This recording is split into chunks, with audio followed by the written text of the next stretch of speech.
26 सितंबर 1932 को पाकिस्तान में जन्मे मनमोहन सिंह की जिंदगी में सबसे बड़ा दिन जून 1991 में आया, जब तत्कालीन कांग्रेस अध्यक्ष पीवी नरसिम्हा राव ने उन्हें अपने कैबिनेट में वित्त मंत्री के रूप में शामिल किया।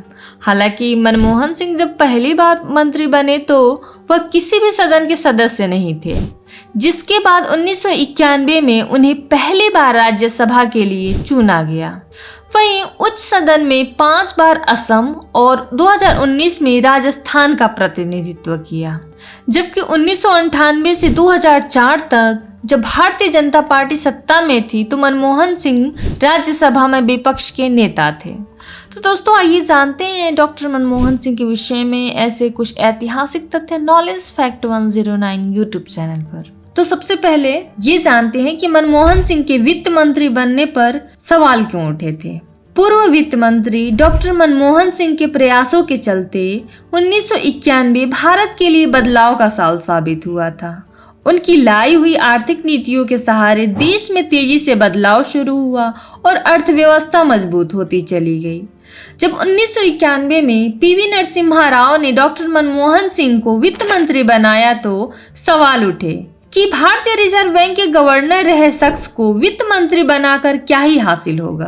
देश के पहले प्रधानमंत्री पंडित जवाहरलाल नेहरू के दौर में वित्त मंत्री एक आर्थिक विशेषज्ञ थे, जबकि पूर्व प्रधानमंत्री नरसिम्हा राव के समय में कई दिग्गज कांग्रेस नेता पहले वित्त मंत्री रह चुके थे।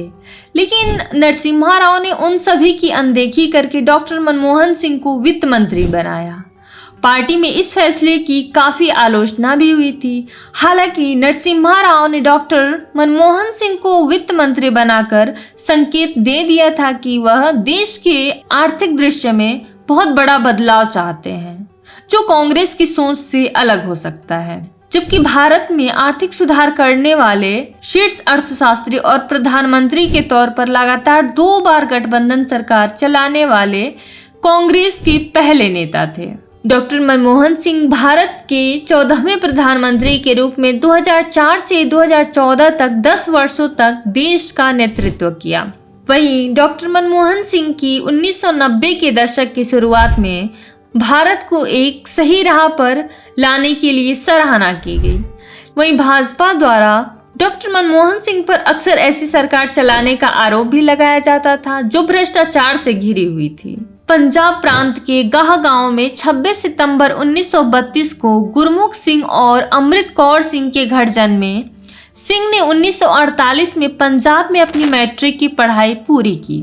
उनका एजुकेशनल कैरियर उन्हें पंजाब से ब्रिटेन की कैम्ब्रिज तक ले गया, जहां उन्होंने 1957 में अर्थशास्त्र में प्रथम श्रेणी ऑनर्स की डिग्री हासिल की। इसके बाद 1962 में ऑक्सफोर्ड विश्वविद्यालय के नाफील्ड कॉलेज से अर्थशास्त्र में डीफिल की उपाधि प्राप्त की। वहीं उन्होंने अपने करियर की शुरुआत पंजाब विश्वविद्यालय और प्रतिष्ठित दिल्ली स्कूल ऑफ इकोनॉमिक्स से अपनी पढ़ाई की। उन्होंने UNCTAD सचिवालय में भी कुछ समय तक काम किया और बाद में 1987 और 1990 के बीच जिनेवा में साउथ कमीशन के महासचिव बने।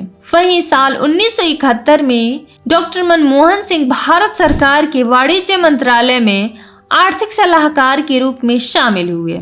इसके तुरंत बाद ही उन्होंने 1972 में वित्त मंत्रालय के मुख्य आर्थिक सलाहकार के रूप में नियुक्ति हुई।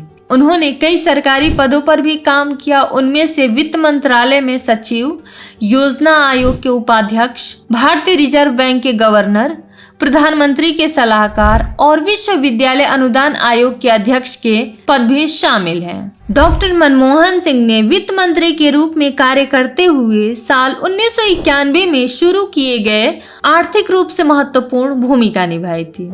इसमें सरकारी नियंत्रण को कम करना, प्रत्यक्ष निवेश यानी FDI को बढ़ाना और स्ट्रक्चरल रिफॉर्म को लागू करना शामिल था, जिसने भारत की अर्थव्यवस्था को वैश्विक बाजारों के लिए खोल दिया था।